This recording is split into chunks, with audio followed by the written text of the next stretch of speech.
Press एवं media आसथिबा समस्त बंधुगण को स्वागत। आज मान्यवर केंद्र मंत्री श्री धर्मेंद्र प्रधान एक चिट्ठी नहीं मान्यवर कृषि केंद्र मंत्री श्री नरेंद्र सिंह तोमर को भेटी थिले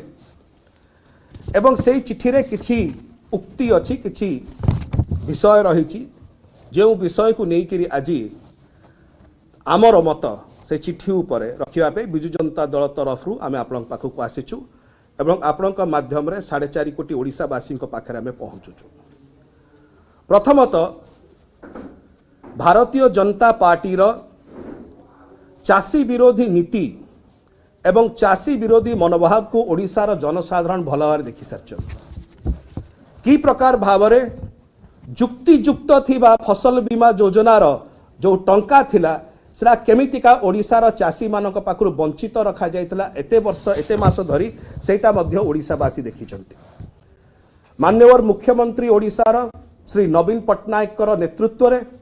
तांकर प्रचेष्टा रे बारंबार प्रचेष्टा करा जाइछि प्रधानमंत्री फसल बीमा योजनार फसल बीमा की प्रकार भाव में ओडिशार चाषी मानक पाखरे आसी पहुंची पारियो।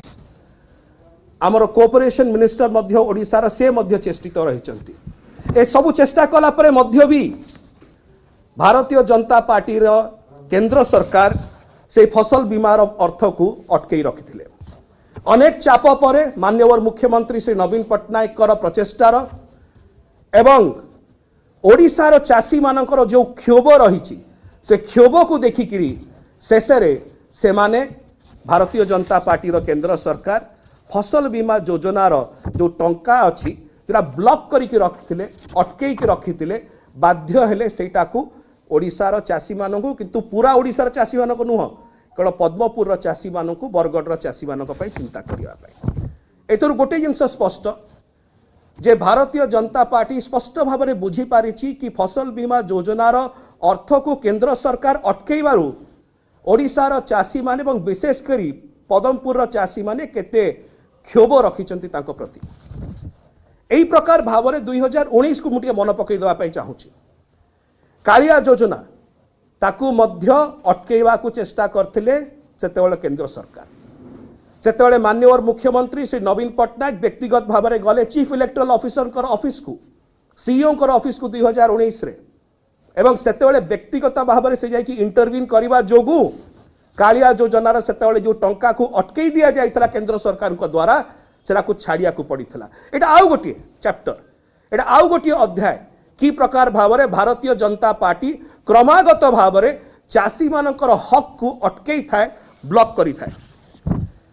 बिजु जनता दल केबे हेले विश्वास करेनी चाषी मानू को लेकिन राजनीति करवा किंबा चाष एवं चाषी को लेकिन राजनीति करवा अनेक प्रसंग अच्छी राजनीति करने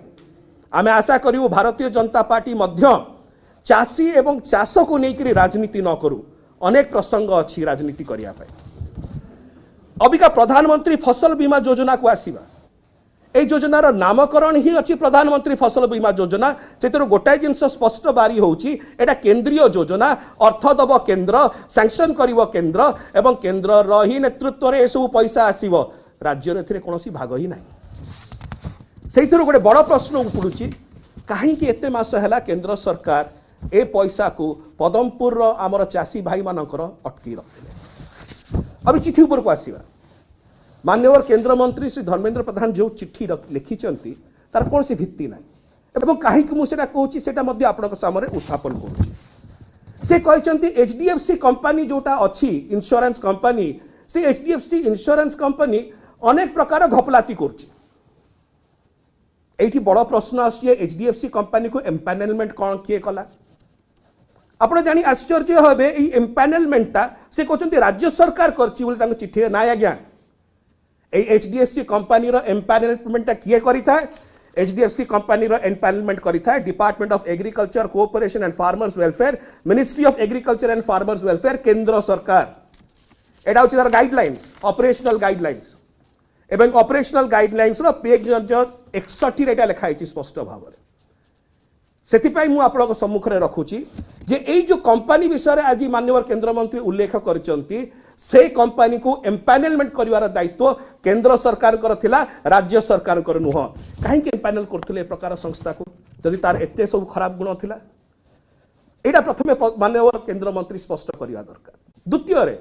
एचडीएफसी कंपनी जानी जहाँ को कि इंगित कर माननीय केंद्र मंत्री ये ओडिशा रे केवल काम करूनी, ये भारतीय जनता पार्टी शासित अनेक राज्य रे काम करुची, यथा उत्तर प्रदेश, मध्य प्रदेश, हिमाचल प्रदेश, कर्नाटक, आसाम, त्रिपुरा एवं महाराष्ट्र। ताले बड़ प्रश्न आसुची जदि एचडीएफसी कंपनी एते खराब कंपनी हेई पारे ताले भारतीय जनता पार्टी शासित राज्य रे ए प्रकार एक कुलुषित कंपनी करुची कौन एवं ए प्रकार कंपनी को केंद्र सरकार एम्पानेलमेंट देले केमिति, ए सब प्रश्नर मध्य उत्तर माननीय केंद्र मंत्री रखिवा दरकार। शेष रे माननीय केंद्र मंत्री तांको चिठी रे कहू को गोटे जिनस स्पष्ट कर दैचंती जे प्रधानमंत्री फसल बीमा योजना रे अनियमितता अछि। आज पर्यंत केंद्र सरकार निजे मध्य स्वीकार करनथिले कि प्रधानमंत्री फसल बीमा योजना रे कोनोसी प्रकार करप्शन अछि, कल्यूजन अछि कि कोनोसी प्रकार इरेगुलारिटी अछि। जदि सतरे अछि ताहले केंद्र सरकार स्वीकार करबा आज दरकार कि माननीय केंद्र मंत्री को चिट्ठी अनुଯାयी प्रधानमंत्री फसल बीमा योजना रे करप्शन होउची कि कल्यूजन होउची कि एहा मग स्पष्टीकरण केंद्र सरकार एवं माननीय केंद्र मंत्री रखंतु। शेष गोटे विषय कही आम आज आम वक्तव्य रखा, यह आउ गोटे उदाहरण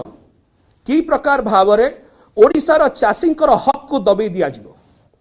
गोटे पक्षरे फसल बीमा योजना अटकई दिगला,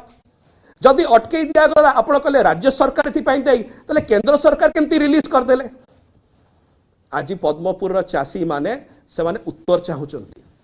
कि जदि केंद्र मंत्री तांकर फसल बीमा आज रिलीज करि पारुथिले ताले 6 मास तरे रिलीज करियार असुविधा कौन थिला,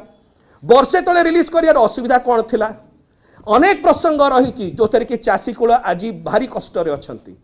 आज पदमपुर चाषी माने बहुत क्षोभरे अछंती भारतीय जनता पार्टी उपरे, केंद्र सरकार को उपरे एवं एई जो स्पष्टोक्ति आसीबा दरकार एटा केंद्र सरकार को पाखरु आसीबार आवश्यकता रही। धन्यवाद।